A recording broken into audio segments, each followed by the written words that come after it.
52 students have committed suicide in the highest institution of learning in this country, the IITs, in the past 10 years. It's the most, and many of the cases, to one of my questions in the parliament, the minister, he himself has accepted that nearly 72 cases of caste discrimination have been booked in higher learning institutions.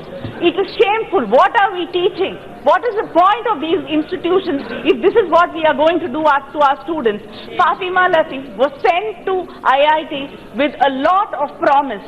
This girl has committed suicide under mysterious circumstances, and the parents say that before they went to the room of this girl, the whole place was cleaned up. Even the rope with which they say that she hung herself has been removed. And the cell phone in which, as a screensaver, she has named a few professors, and not one single FIR has been filed and no arrests have been done so far. The girl has specifically named a particular professor, but there's been no arrest. So who are they trying to protect?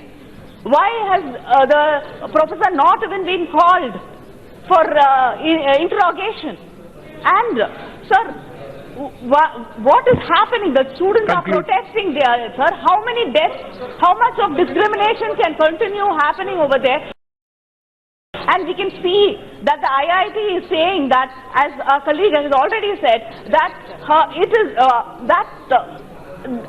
the name of the IIT is being tarnished.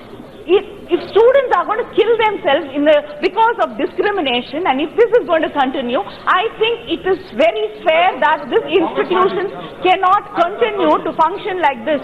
Higher learning institutions cannot become a place of caste and religious discrimination. Thank you, sir. And there should be